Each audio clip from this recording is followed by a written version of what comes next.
She called the cops because I locked my own pool from the inside. Yeah, you heard that right, my pool. In her world, I guess peace looked suspicious. There she was, Cheryl Maddox, pacing outside my gate, phone glued to her ear, the kind of woman who looks at a fence and sees a dare. She said to the dispatcher, loud enough for half the street to hear, "He's locked himself inside our community pool." "Our pool," she said. "You can't make this stuff up. Except, well, it wasn't her pool, and it sure as hell wasn't the community's. Every tile, every bolt, every inch of concrete out there was built and paid for by my family long before the HOA even existed. But logic doesn't matter much when someone like Cheryl gets it in her head. She's the sheriff of suburbia. When the police rolled up, she was waving her clipboard around like a badge, shouting about rules and community safety. I didn't yell. I didn't argue. I just handed the officer the deed, the same one she'd conveniently ignored a dozen times before. And when the sheriff pulled up behind them, let's just say that was the moment Cheryl realized her authority stopped dead at my fence line. Sometimes the law doesn't need to shout. It just quietly stands on your side. But let me back up a second. I want you to really see this story. Before we go deep, tell me, where in the world are you watching from? And seriously, have you ever tangled with your own HOA horror story? I'm Ethan Cole, by the way. I'm the kind of neighbor who fixes a squeaky gate before it bothers anyone, who keeps every receipt, who believes a good fence really does make good neighbors. That pool behind my house, it's not just for summers and parties. It's the heartbeat of a place my family's tended for decades. My dad used to say that water and boundaries had a lot in common. If you don't respect them, sooner or later, they'll remind you why you should. It's funny. That's the spot I always go to clear my head, to read the paper, to start my mornings. And that's exactly where I was standing when the new HOA president decided to make her grand entrance, clipboard in hand, like I'd just been served. She came with this smile that didn't reach her eyes. Cheryl Maddox, realtor, rulebook evangelist, and the type who talks about community like it's a brand she owns. She'd just been elected, barely a week on the job, and already she was rewriting the neighborhood like it was her own glossy brochure.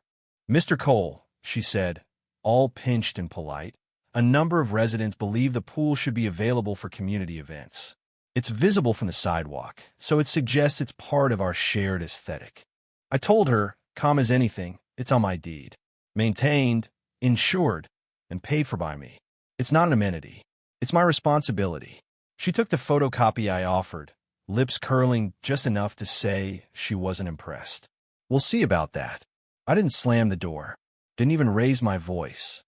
I did what I always do. I put things in order. New lock on the gate. Maintenance logs printed and filed.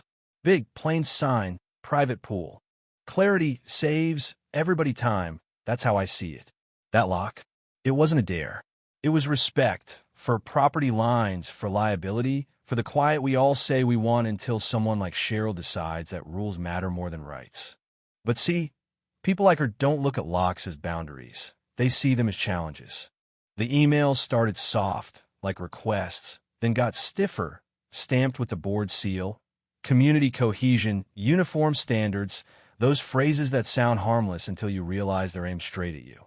I answered once with the deed. I answered twice with courtesy. By round 3, I stopped explaining. This was never about a pool party. It was about control. She wanted an example to make, and I just happened to be the guy who locked his own gate. What she didn't realize was I grew up steady. I don't rattle easy. My father used to say, "Never raise your voice before you raise your evidence." He wasn't a lawyer, but he understood the kind of law that keeps people honest. The law of boundaries, fences, deeds, signatures, things that hold weight because someone cared enough to write them down. I learned all that, fixing the same wooden gate behind our house every summer, measuring twice before drilling, checking the slope before laying pipe. Water doesn't argue, Dad said. It just flows where it's allowed. People aren't much different. I can still smell those afternoons, cedar and cut grass, metal polish and effort. My dad's steady hands guiding mine, patient as anything.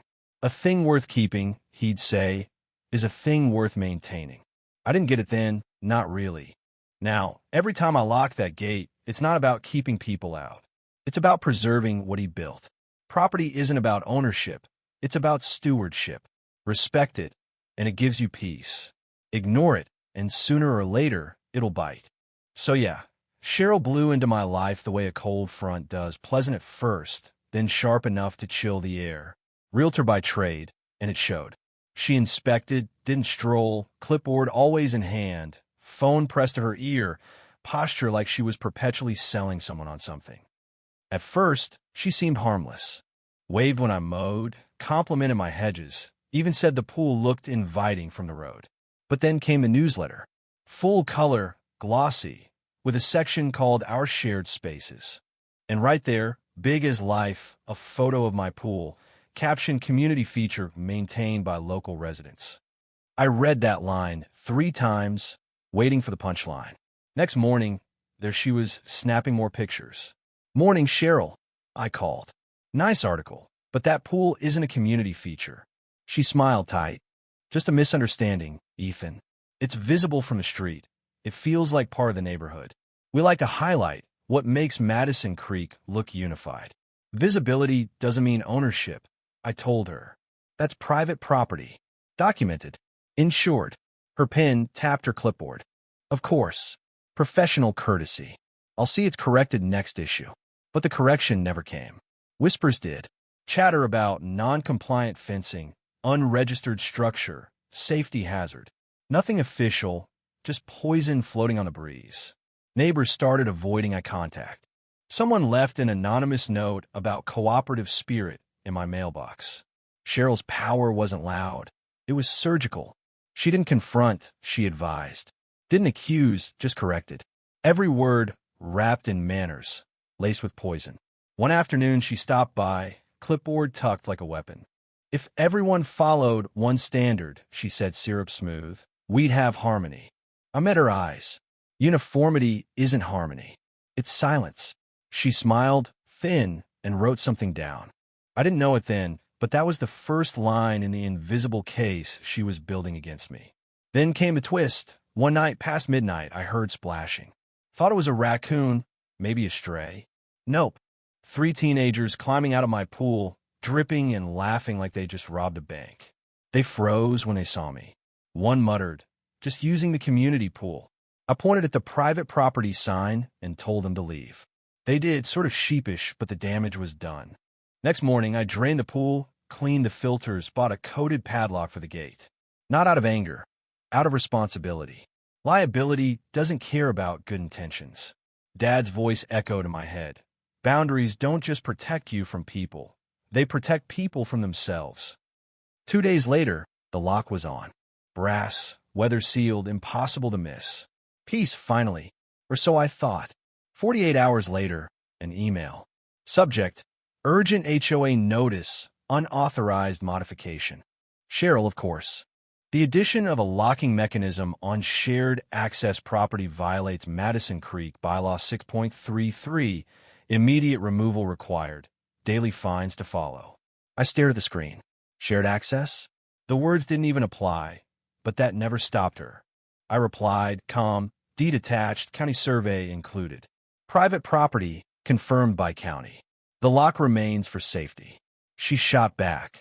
We'll be reviewing this at the next board meeting. Compliance is expected. I started a new folder, HOA correspondence.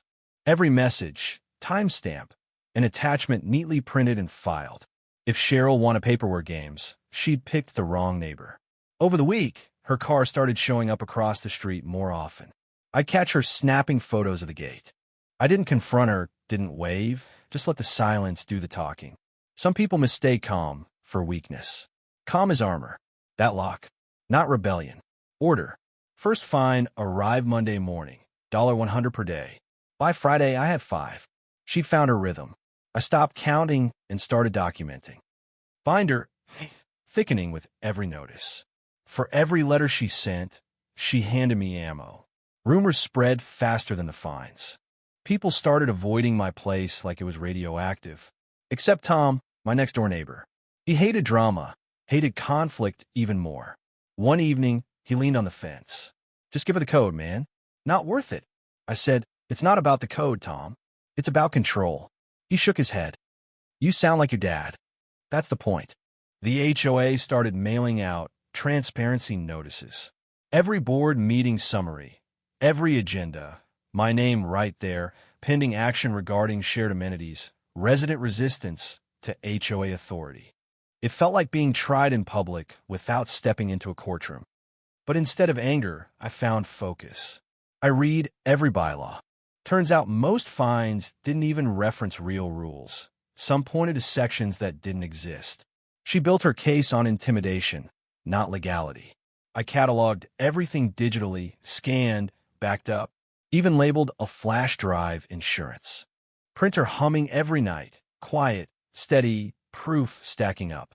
Then came the message that changed everything. A mass email to the neighborhood. Report any suspicious activity around the locked pool area. Safety and transparency, etc. She'd turned the street into her surveillance network. That night, fresh footprints by the gate, smaller than mine. Someone been there after dark, watching, testing the lock. I just tightened the dial, went inside. Storms look chaotic from the outside, but to survive, you move methodically. Cheryl thought she was burying me in paperwork. Didn't realize every page she sent made her footing thinner. By August, privacy was a luxury. A faint click behind the hedges. Flicker of light where no motion sensor should be. Then a tiny camera zip-tied to my fence, pointed at the pool. Not mine. I pulled it down, logged it in Binder A.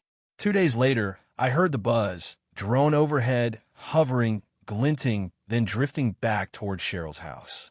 The next morning, HOA Facebook page exploded with photos of my filter system, my gate, my lock, captions like possible electrical hazard and risk to residents.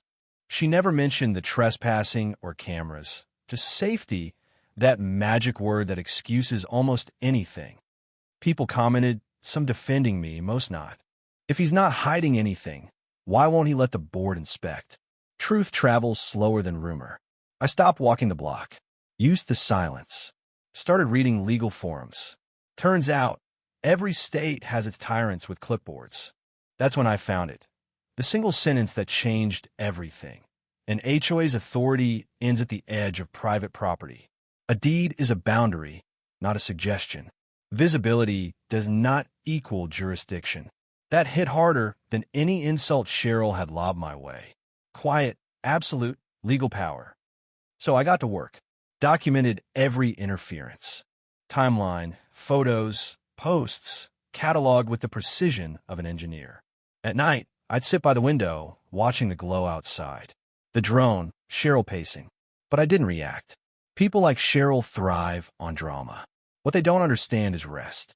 Restraint, when documented, becomes evidence. Then came the big one, Saturday afternoon, hot enough to cook an egg on the sidewalk. I'm skimming leaves off the pool. Hear a siren, patrol car pulls up. Cheryl's there, arms crossed, clipboard at the ready, wearing that self-righteous smile like armor.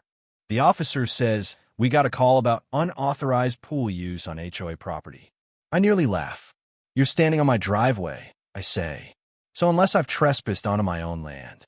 Cheryl interrupts. "He's been locking it, restricting access. This is supposed to be for the community." The officer looks at me, then at her. "Is this pool on your deed, sir?" I hand him the folder. He scans it, looks up. "Looks fine, sir. No violations here. But if this keeps up, you might want a lawyer. These things get nasty." He drives off. Cheryl, color rising, hisses, "This isn't over." I tell her, "No, it's not." That night, I take his advice. Call Laura Hale, a property rights attorney. She's calm, precise. Send me everything. By Monday, she's got it all. 3 days later, she calls back. Turns out, the HOA quietly rerouted their storm drainage through my property, without a permit, without disclosure, just to save on costs. If that pipe ruptured, I'd be liable for damage to land I didn't even control. But that, she says, gives us leverage. "You own the flow, Ethan." And just like that, the balance shifted. I wasn't angry. Anger's loud and useless. I was resolved. The county scheduled an inspection. Half the neighborhood showed up. Cheryl, front and center, speech rehearsed, ready for her big win. "Today," she announced, The county will confirm this pool was constructed without authorization and is subject to community regulation. Neighbors nodded. But when the inspector arrived, he measured, checked the maps, then said, "This pool falls completely within private property. Not HOA maintained. Not public." The crowd went silent. Cheryl's face faltered for the first time. She tried. "It's always been part of the neighborhood's plan," Sheriff cut in. "Use and ownership aren't the same. He's within his rights." She tried to rally, but the wind had shifted. I just stood there, binder in hand, finally breathing easy. When a video of that day hit Facebook and local blogs picked it up, the tide finally turned. For the first time, silence didn't feel like isolation. It felt like vindication. Laura and I took it all to court. The courthouse was packed, tension you could taste. Cheryl sat there, a fortress of pastel and pearl, clipboard clutched like a lifeline. The judge didn't need to shout. One gavel rap and the room was his. Cheryl's argument? All about community spirit. Laura's? Deed, survey map, county seal, drainage records. When Laura showed how the HOA had illegally rerouted stormwater into my property, the judge's eyebrow went up and stayed there. The ruling was swift and final.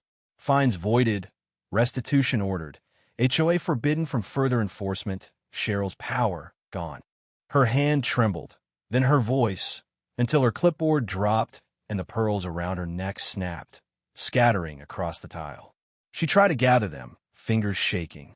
That's the sound I remember, the sound of power breaking. 3 days later, Cheryl resigned. A month later, her house was up for sale, lawn browning, shutters askew, the glare of security lights fading away. The HOA was rebuilt from the ground up, smaller, transparent, meetings open to everyone, new bylaws that respected boundaries. Fear drained away. People relaxed. Tom brought over a six-pack and apologized. Mrs. Henderson left a pie and a note, sorry for listening to the wrong voice. The old veteran down the block, fined by Cheryl for his flagpole, asked me to help him raise it again. We did, right beside the park entrance. For the first time in years, Madison Creek felt worth belonging to. My pool wasn't a battleground. It was the heart of a neighborhood that finally learned respect. On a quiet Saturday, I put up a small bronze plaque at the gate, "Private Reservoir, built by the Cole family." Not out of pride, preservation. Proof that roots run deeper than rules. Dad's old notebook still sits on my bench, faded but steady. He wrote, "Justice, like water, finds its own level if you let it flow." He was right. As the sun set, I whispered that line. Justice doesn't have to be loud. It moves slow, steady, certain like water under this town. The next morning, the new HOA website went live. Right at the top, a community built on boundaries and respect. For the first time, I believed it. Madison Creek isn't perfect, but it's fair. The pool, once a point of conflict, became a mirror of what we learned the hard way. Respect is the foundation of community. The lock still hangs on the gate. Not as a barrier, but as a reminder. Boundaries don't divide us. They define us. You know, sometimes justice arrives with thunder. Other times, it lets the guilty break under the weight of their own paperwork. Either way, karma collects, eventually. Now let me ask you, where do you draw your line? When does community end and control begin? Drop your thoughts below. Tell me your story. When was the last time you stood your ground for what's right? Let's talk about it because, trust me, your voice matters here.